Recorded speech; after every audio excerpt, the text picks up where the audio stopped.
Hello dear students, in the previous lecture we have started the wider statistics. We have defined the wider statistics. It is a conventional numerical record for marriage, birth, sickness and death by which the health and growth of a community may be studied. बताया था आपको wider statistics के बारे में कि इसी कुछ नहीं है, सिंपली एक न्यूमेरिकल रिकॉर्ड है जिसमें मैरिज का, बर्थ का, सिकनेस का, डेथ का,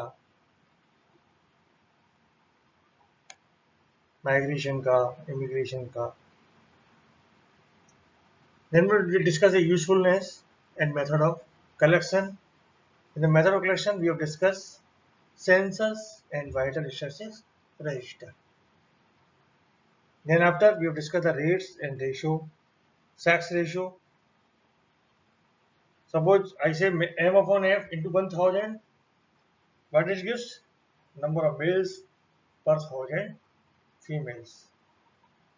Suppose I say the sex ratio F upon M into 1000, what it gives? It gives number of females per 1000 males. Today we will discuss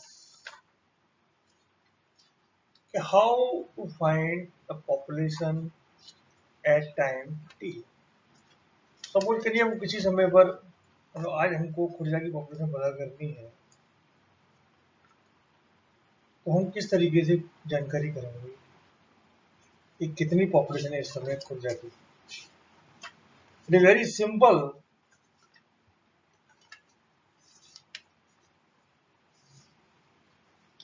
You know the change in population depend on birth, death, migration and immigration. Means कितनी death birth हुई, कितनी death हुई, कितने लोग immigrant हुए, कितने लोग आए और कितने लोग एमिग्रेंट मीन्स यहाँ से चले गए. तो उन्होंने एक सिंपल सी इक्वेशन दी कि the population PT at certain time T, PT बराबर P0 plus B minus D plus I minus C. What is the PT? P0 is population recorded at the last census. P0 population recorded at last census. B, what is the B? B is the births during the period between census and time t.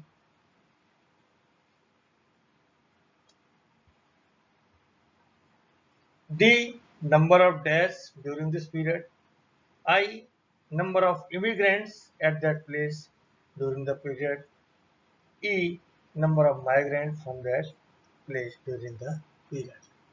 We can find the population at time t. Now the main thing is measurement of fertility. What is fertility?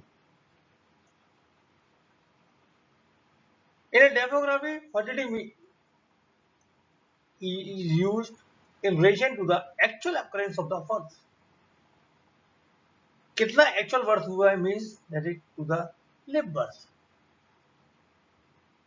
fertility के अंदर हम live birth के बारे में या live birth के बारे में बात करेंगे. There are the following methods to find the fertility rates. First is crude birth rate, CBR. What is CBR? I see. The CBR is the total number of births per thousand of population for all ages at a given period. What is CBR? CBR is the total number of births per thousand of population for all ages at a given period. Let B be the total number of live births, B the total number of live births in a population of the given region during a specified period. and P be the total population for all ages in the same region during the given period. That is, you say the mean population during that period. तो क्या हो जाएगा CVR? CVR हो जाएगा आपके पास B upon P into 1000. It is a very simplest rate of measure to give an idea about the fertility. यदि कोई हमसे पूछे कि what is simplest type of measure जिससे कि हमको फर्टिलिटी के बारे में एक आइडिया हो सके, तो वो क्या है आपके पास गुड बर्थ रेट या इसे simply CBR. Next one is general fertility rate GFR.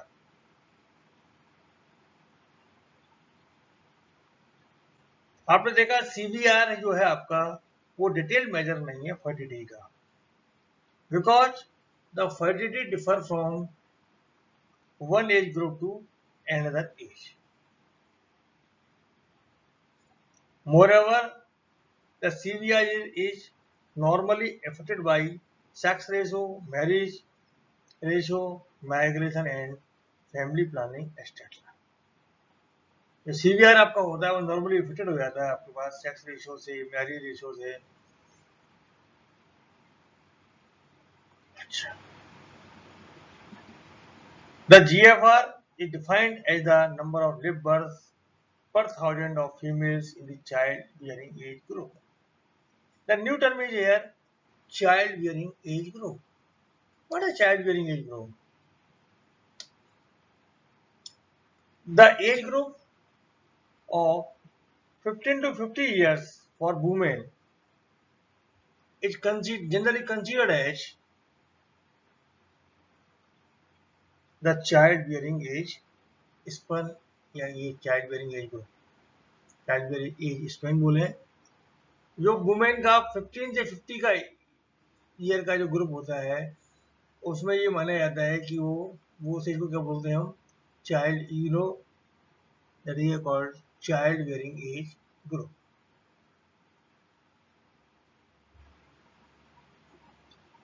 So GFR क्या हो जाएगा B upon PF into 1000. अभी आपने देखा था CVR के अंदर टोटल पॉपुलेशन थी, उसमें आपका man and women both are counted. What is the GFR? It is only counted B upon PF.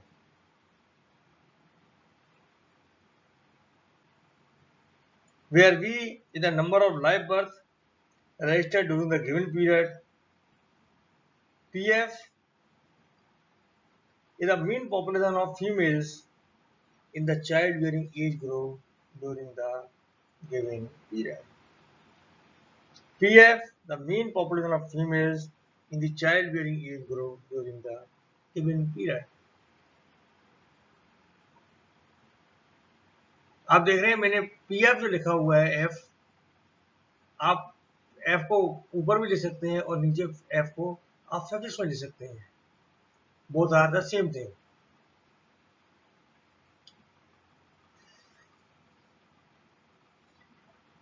Next one is age specific fertility rate.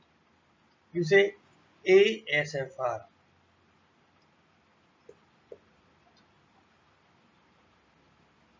Now the next problem will arise. We note that even the GFR does not take into account the age composition of female population. आप जानते हैं कि females जो fertility है, females के अंदर जो fertility है वो एज ग्रुप के अकॉर्डिंग डिफर होती है. जैसे आप वुमेन की एज बढ़ती चली जाएगी उसकी फर्टिलिटी रेट ये माना जाता है कम होती चली जाती है. इवन ग्रुप टू ग्रुप भी फर्क पड़ता है, कम्युनिटी वाइज भी फर्क पड़ता है. लेकिन हम एज के कई स्पेसिफिक ले रहे हैं तो वो एज के हिसाब से फर्टिलिटी रेट हर ग्रुप के जो मदर्स हैं उनका अलग अलग आता है.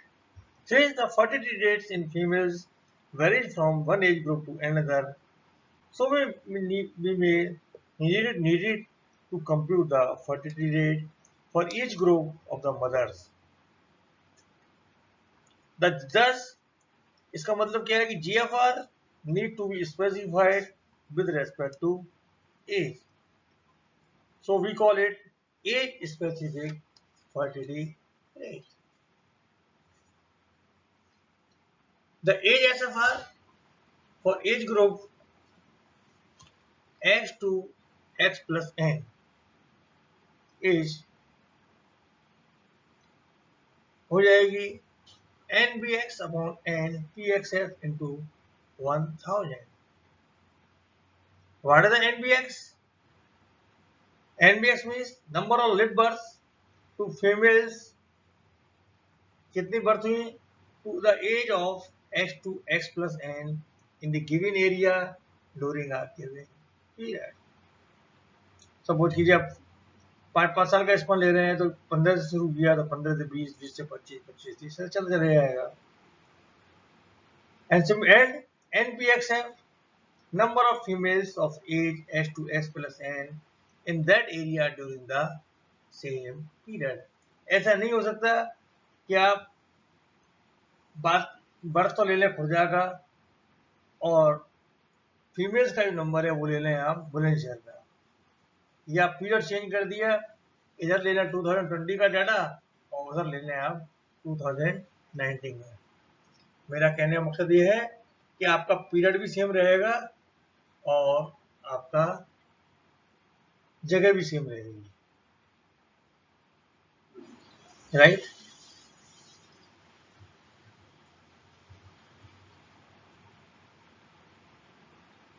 सपोज हमको एनुअल एज स्पेसिफिक रेट निकाल फर्टिलिटी रेट निकालना है तो क्या हो जाएगा, सिंपली n बराबर 1 तब हो जाएगा bx अपॉन pxf इंटू 1000. तो ये हो जाएगा bx अपॉन pxf इंटू 1000 क्या कहलाएगा, age specific fertility rate at age x. NBX upon NPXF क्या डिपेंड कर रहा है, वो एज SFR डिपेंड कर रहा है age group H to X plus N के लिए. Okay, next one is total fertility rate TFR.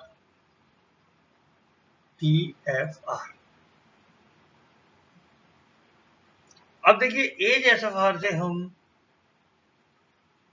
दो कम्युनिटी की सेम पीरियड के लिए फर्टिलिटी रेट को कंपेयर नहीं कर सकते, या same community different period.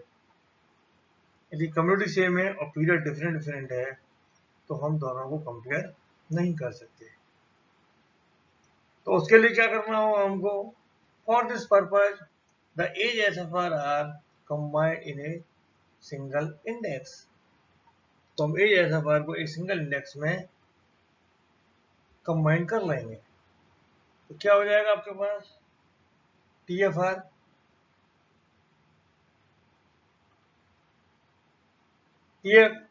is equal to summation bx upon pxf into 1000. Mother की एज कितनी है, मदर कौन सी ली जाएंगी इसके अंदर, चाइल्ड बियरिंग एज वुमेन, तो हो जाएंगी x बराबर 15 to 50. कितना हो जाएगा, x बराबर 15 to 50.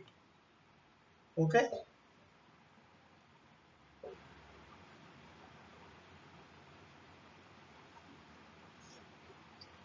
तो इसका मतलब क्या हो गया कि TFR किसके कम आएगा आपके पास, यदि हमको कंपेरिजन करना है दो कम्युनिटी का फर्टिलिटी रेट का सेम पीरियड के लिए या सेम कम्युनिटी का डिफरेंट पीरियड्स के लिए, तो भी रिक्वायर था TFR. आप देखे जा रहे हैं एक के बाद एक टर्म बढ़ती चली जा रही है. CVR देखा आपने, बिल्कुल सिंपल था, वो टोटल पॉपुलेशन के लिए निकल कर आ गया था. GFR में आपने देखा स्पेसिफिकेशन कि बर्थ किसके होता है, फीमेल्स के होता है, प्रिज्यूम किया जाता है वो चाइल्ड बेयरिंग एज में होगा, तो वो B अपॉन PF हो गया. और नेक्स्ट में देखा आपने कि अकॉर्डिंग टू एज आपका फर्टिलिटी रेट डिफरेंट होता है, तो आपने क्या निकाला, एज एज एफ आर, और for the comparison we use the T F R. Next one is the standardised birth rate.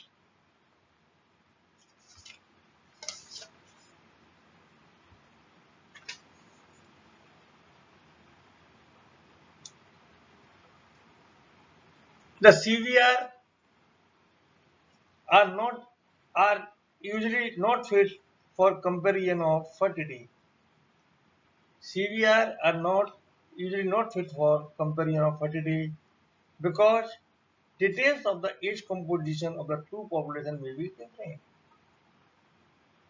मानो दो कम्युनिटी है, दो तरह की पॉपुलेशन है आपके पास, उनका जो एज कॉम्पोजिशन है वो क्या है, डिफरेंट है.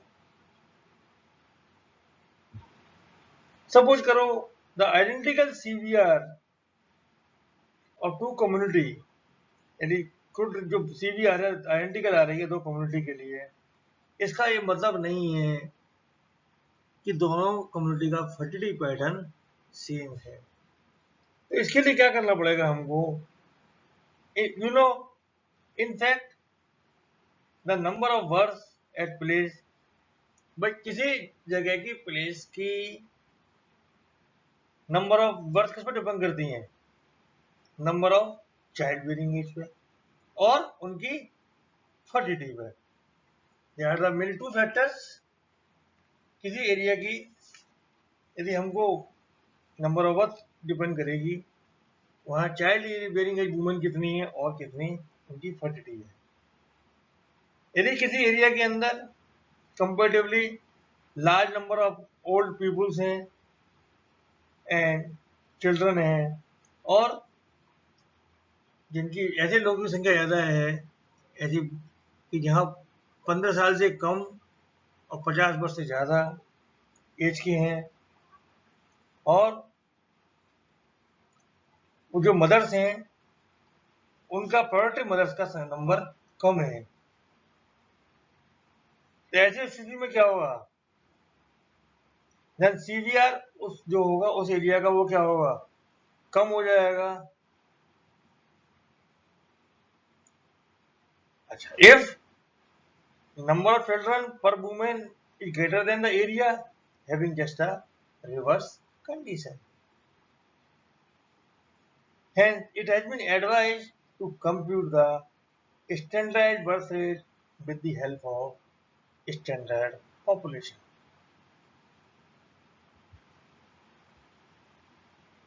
तो इसके लिए हमको जरूरत पड़ती है, आपको कंपेरिजन करने के लिए ये एडवाइस दिया जाता है कि आप स्टैंडर्डाइज्ड बर्थ रेट का यूज करें with the help of standardised population for the better result. भाई दोनों ही चीजें घातक हैं कि जहाँ चाइल्ड बेयरिंग एज वुमेन काफी कम है, मीन्स बच्चों की संख्या और बुजुर्गों की संख्या ज्यादा है, और प्रोडक्टिव मदर्स कम है, तो वहाँ क्या होगा, सीवियर कम हो जाएगा. इन द रिवर्स कंडीशन, बुजुर्ग बच्चे बहुत कम है और चाइल्ड बेयरिंग एज वुमेन ज्यादा है और फर्टिलिटी और मदर प्रोडक्टिव है, तो उसमें भी गलत गड़बड़ हो जाएगा. उसके लिए हमको एडवाइस किया, हम आपको एडवाइस करते हैं कि आप स्टैंडर्डाइज बर्थ रेट का यूज करें with the help of standard population. Okay, the standard birth rate is the number of births per thousand women of child bearing age. The standard birth rate is the number of births per thousand women of child bearing ages. It may be computed by taking a standard population of women between the areas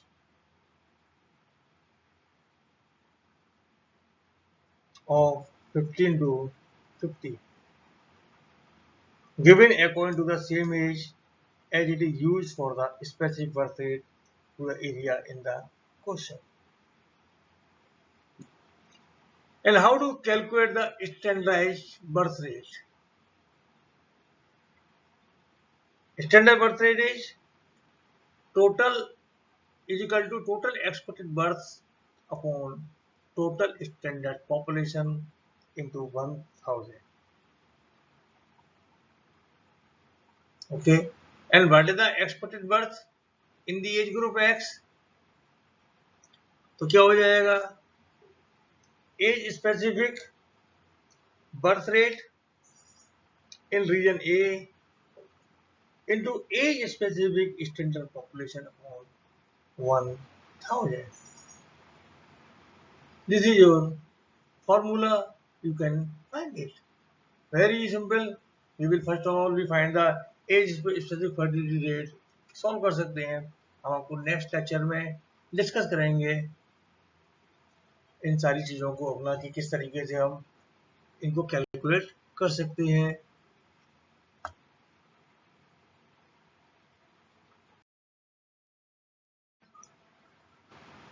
I've used the following books and thanks to publishers and authors.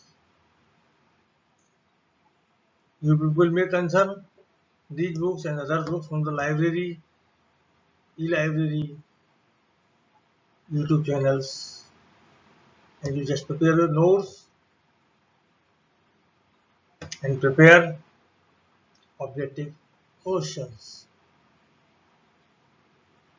In the next lecture, we will discuss the measurement of mortality and some numerical problems. Thank you so much.